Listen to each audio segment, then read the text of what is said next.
The gunshot echoed across the dusty streets of Council Bluffs, Iowa, as Jane Andrews clutched her husband's hand one final time before his fingers went limp in hers.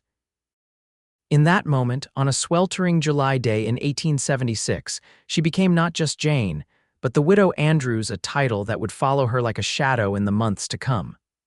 "Thomas, please don't leave me," she whispered, though she knew it was too late. The bank robber's bullet had found its mark, and her husband of 8 years had departed this world defending the small general store they had built together. Within weeks, Jane discovered the bitter truth that came with widowhood in the West. The bank was claiming their store for unpaid loans she hadn't known existed.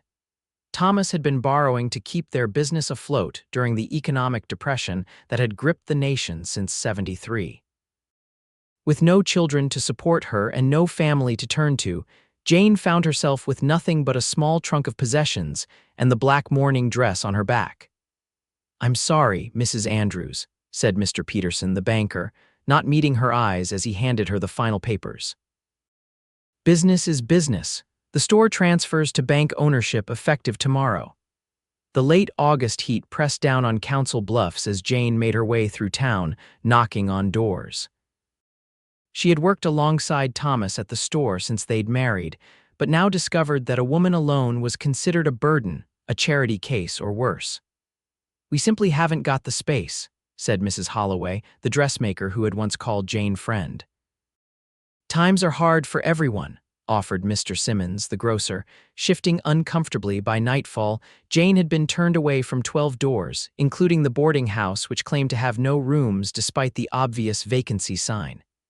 "It ain't proper," the owner had muttered. "A widow with no relations brings talk, and talk is bad for business." As darkness fell, Jane sat on her trunk at the edge of town, watching the stars appear one by one above the rolling Iowa hills. The Missouri River glimmered in the distance, a silver snake winding its way south. Her stomach growled, reminding her she hadn't eaten since morning. "Madam, you look like you could use a hot meal and a roof." Jane looked up to see a tall figure silhouetted against the last light of dusk. As he stepped closer, she made out a lean face with days-old stubble, kind eyes, and a battered hat that had seen better days. He wasn't from Council Bluffs, she would have remembered him. "I'm Nathan Summers," he said, removing his hat. "I've got a small homestead about 3 miles out." "Not much to look at, but you're welcome to shelter there until you get your bearings." Jane drew herself up. "Sir, I don't accept charity from strangers." A smile flickered across his weather-worn face. "Not charity, madam. I could use the help, truth be told. Got more work than hands, and winter's coming faster than I'd like." Something in his voice, honesty, perhaps, or a loneliness that matched her own, made Jane hesitate. "Everyone else in town turned you away, didn't they?" he asked quietly. "How did you know?" "This town has a way of looking after its own, but only if they fit a certain mold." He reached for her trunk. "My door's always open to those in need. My ma taught me that much before she passed." Jane stood, brushing dust from her skirts. "I can cook and sew, I can keep accounts and read. I worked alongside my husband in our store for years." "That's more than enough," Nathan said, lifting her trunk to his wagon with ease. "I've got a spare room, clean sheets. It's yours as long as you need it." As they rode out of town, Jane watched Council Bluffs recede in the gathering darkness. She had no reason to trust this cowboy with his gentle manner and strong hands, yet something told her she'd be safe with him. Safer than she'd been in town among people she'd known for years. "Thank you," she said softly. "I didn't know where I would sleep tonight." "Well, now you do," he replied simply. "Everyone deserves kindness, Mrs. Andrews, Jane Andrews, Mrs. Andrews. I'm sorry for whatever circumstances brought you to sitting alone on that trunk tonight."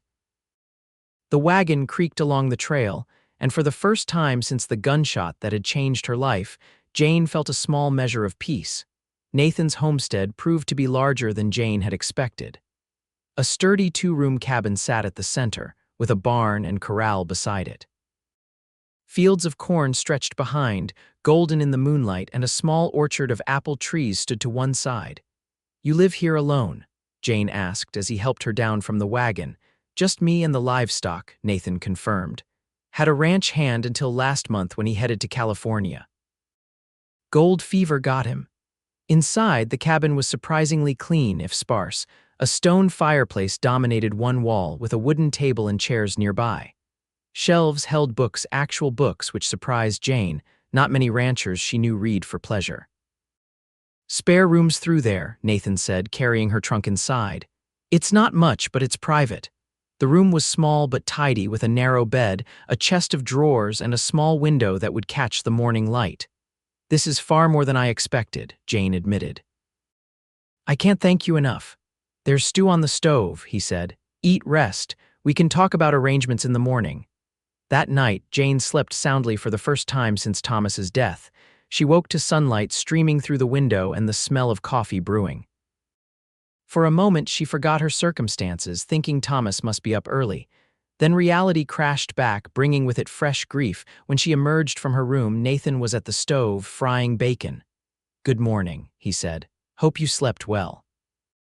"Better than I have in months," Jane admitted, accepting the cup of coffee he offered. Over breakfast, they discussed terms. Jane would cook, clean, and help with the vegetable garden in exchange for room and board. As they talked, she studied her host more carefully. Nathan was perhaps 30, with sun-weathered skin and brown hair that curled slightly at his collar.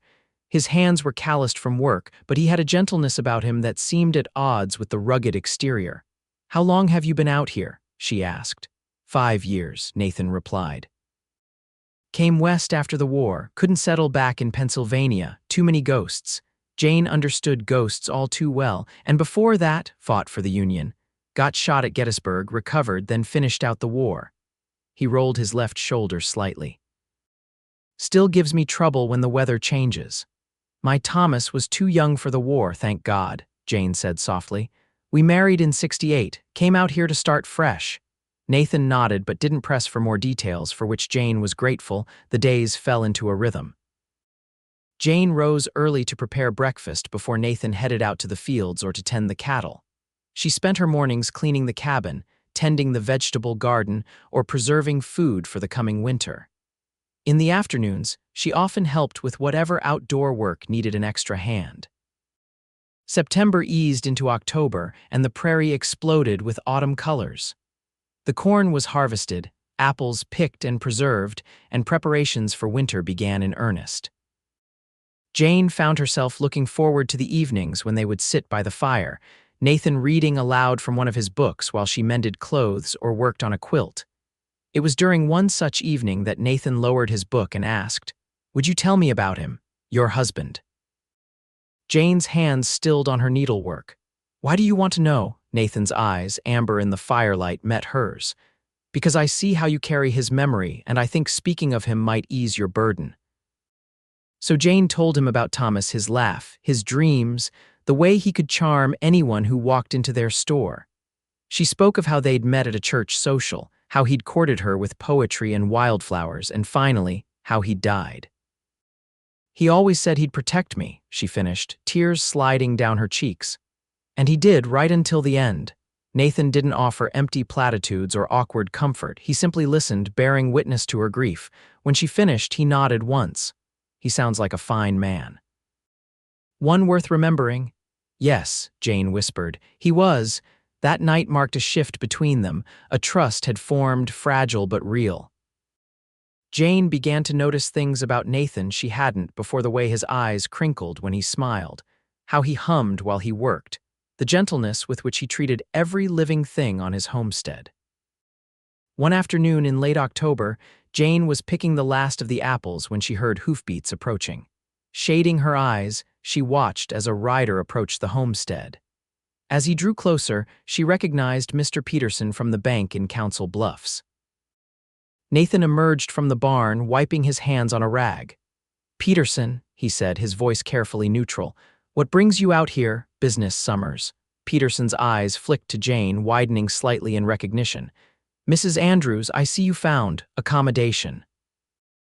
The way he said it made Jane's cheeks burn, but she lifted her chin. "Mr. Summers has been kind enough to employ me as his housekeeper."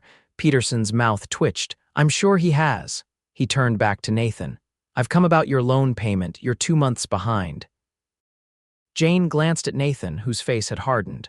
Crop was good this year. You'll have your money by the end of the week. Peterson dismounted, handing Nathan an envelope.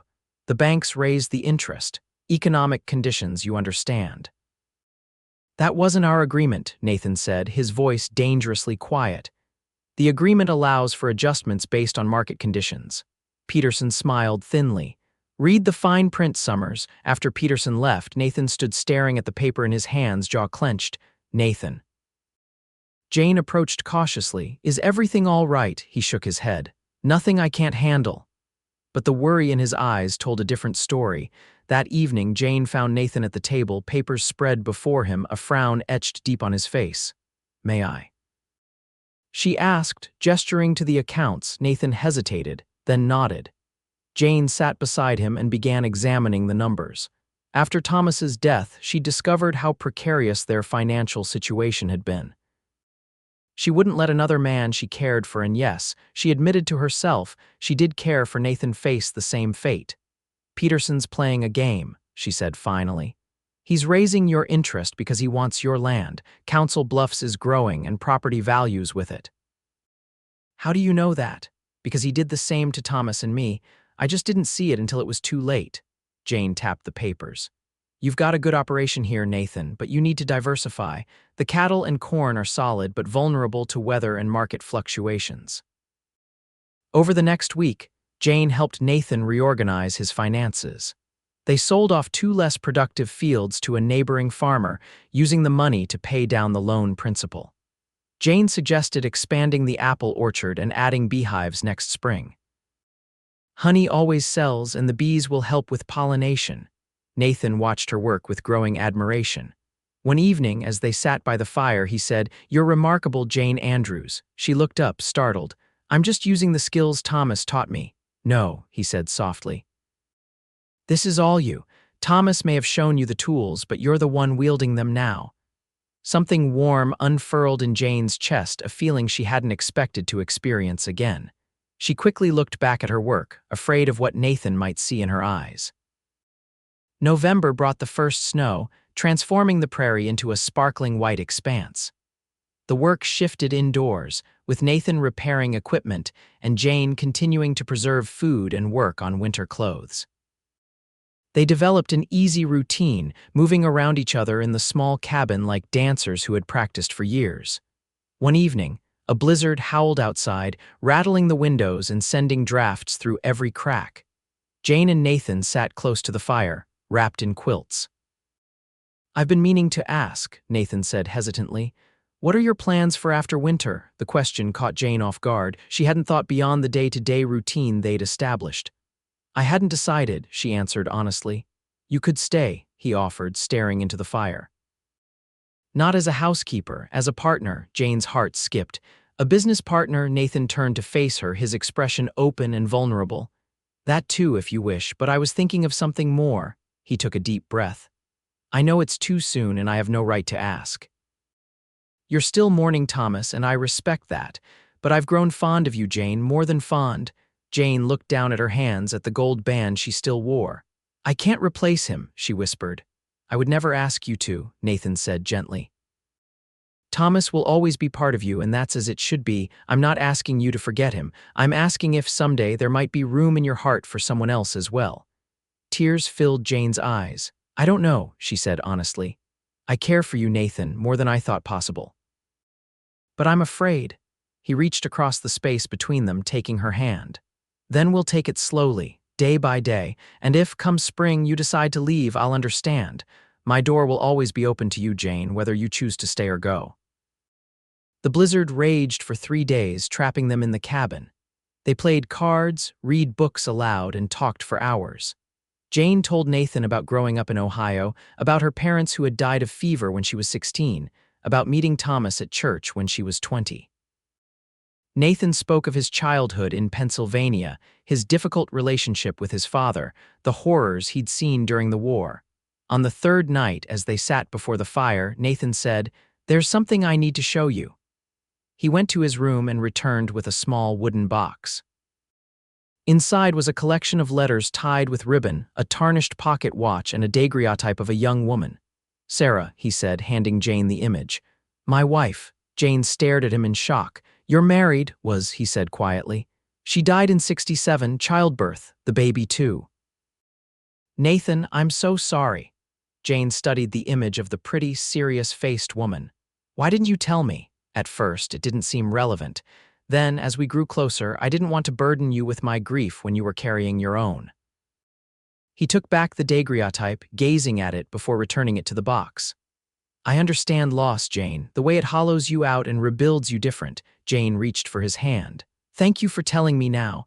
When the storm finally broke, they emerged to a transformed world. Snow drifted higher than the corral fence in places, and it took days to dig out paths to the barn and establish a routine again. But something had shifted between them, a deepening of trust, of understanding. December brought Christmas preparations. Jane secretly worked on a new shirt for Nathan, using fabric she'd found in her trunk. Nathan disappeared into the barn for hours, refusing to let her see what he was working on. On Christmas Eve, they exchanged gifts by firelight. Jane's shirt fit Nathan perfectly, and he immediately changed into it. "Best Christmas gift I've had in years," he said, his smile warming her through. "Your turn," he said, handing her a small wooden box. Inside, Jane found a delicate hair comb carved from apple wood. The design showed intertwining vines and flowers, so detailed she could make out individual petals. "Nathan," she breathed. "Did you make this?" He nodded, suddenly shy. "I've been working on it for weeks. Not sure if it's any good." "It's beautiful," Jane interrupted, tears in her eyes. She reached up and removed the plain black comb that held her hair, replacing it with Nathan's gift. "How does it look?" "Perfect," he said softly. Then, with a courage that surprised them both, he leaned forward and kissed her. The touch of his lips against hers was gentle, questioning. Jane stiffened for just a moment before responding, her hands coming up to rest on his shoulders. When they broke apart, both were breathing quickly. "I'm sorry if that was too forward," Nathan began, but Jane shook her head. "No," she whispered. "It wasn't." January 1877 was bitterly cold. Jane and Nathan settled into a routine of domestic closeness that felt both new and familiar. They shared quick kisses in the morning, held hands by the fire in the evening, and sometimes, when the nightmares came for either of them, they would sit up together until dawn, talking softly until the darkness receded. In February, they rode into Council Bluffs for supplies. Jane wore her black dress, but had added a colorful shawl Nathan had bought from a traveling peddler. The town hadn't changed, but Jane had, and she walked the streets with a confidence she hadn't felt before. They encountered Mrs. Holloway outside the dressmaker's shop. The woman's eyes widened at the sight of Jane. "Mrs. Andrews, we wondered what had become of you." Her gaze darted to Nathan, then back to Jane. "I see you found arrangements." Jane smiled pleasantly. "Indeed, Mr. Summers has been most generous." "I'm sure, Mrs. Holloway said with a sniff. "Though one wonders what your dear departed husband would think." Jane felt Nathan tense beside her, but she laid a hand on his arm. "Thomas would be grateful someone cared for me when his so-called friends turned their backs," she said evenly. "Good day, Mrs. Holloway." As they walked away, Nathan squeezed her hand. "You handled that with more grace than she deserved." "Their opinions matter less to me now," Jane admitted. "I've learned who my true friends are." At the general store, they encountered Mr. Peterson, who eyed them coldly. "Summers, Mrs. Andrews." "Peterson," Nathan replied. "You'll be pleased to know I'll be paying off the rest of my loan next month." The banker's expression soured. "Is that so?" "Yes, thanks largely to Mrs. Andrews' business acumen. Turns out she has quite the head for finances." Jane felt a surge of pride at Nathan's words. The months of work reorganizing his accounts, selling preserves and quilts in town, planning the spring expansion had paid off. They would be debt-free by April. As they rode home, Jane said, "I think I've made my decision." Nathan glanced at her, his expression carefully neutral. "About staying?" "Yes." She took a deep breath. "I want to stay, Nathan, not as your housekeeper or even your business partner, though I'd like to continue helping with the accounts." He reined in the horses, turning to face her fully.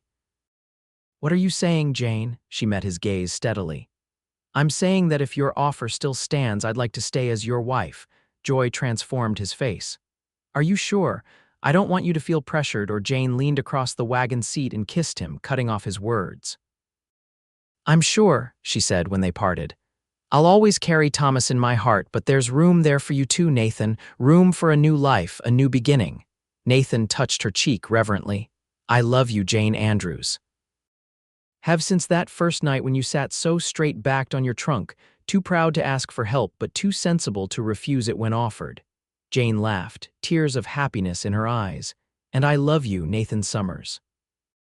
For your kindness, your strength, and for keeping your door open when everyone else closed theirs. They were married in April 1877 as the prairie burst into bloom.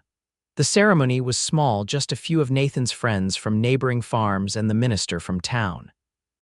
Jane wore a pale blue dress she had sewn herself, with Nathan's carved comb in her hair. That night, as they stood on the porch of their cabin, watching the stars emerge one by one, Nathan wrapped his arms around her waist. Happy? He asked, his breath warm against her ear. Jane leaned back against him, feeling the solid strength of his chest. More than I thought possible again. Spring gave way to summer, and their plans flourished along with the land. The new apple trees took root, the beehives buzzed with activity, and Jane's vegetable garden tripled in size. They hired a young ranch hand to help with the increasing workload, and Nathan built an extension onto the cabin, adding a proper kitchen and another bedroom. Planning ahead, Jane teased as they inspected the new room. Nathan flushed but met her eyes steadily. Hoping, he admitted.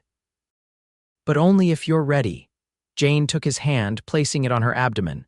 Then hope has been answered, she said softly. By Christmas, this room will have an occupant. The joy that blazed across Nathan's face was something Jane would remember all her days. He lifted her gently, spinning her in a circle before setting her carefully back on her feet. A baby, he whispered, awe in his voice. Our baby. Their son, James Thomas Summers, was born on a snowy December night in 1877. He had Nathan's brown hair and Jane's determined chin. As Jane held him, with Nathan's arm around them both, she felt the circle of her life close and open again. Grief transmuted to joy, loss to finding. He's perfect, Nathan said, his voice thick with emotion. You're both perfect. As winter settled over the prairie, bringing its quiet and solitude, the little cabin glowed with warmth and life. Jane often thought of that July day when a gunshot had shattered her world, setting her on a path of loss and discovery. She thought of the doors that had closed, the cruel words and turned backs. And she thought of Nathan, standing in the dusk, offering not just shelter but respect, partnership, and eventually, love. By the summer of 1880, their family had grown to include little Clara, born exactly 2 years after her brother.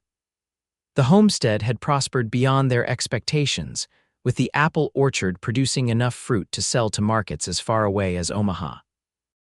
Jane's preserves and honey had developed a reputation throughout the county, bringing in a steady income that supplemented the cattle and crops.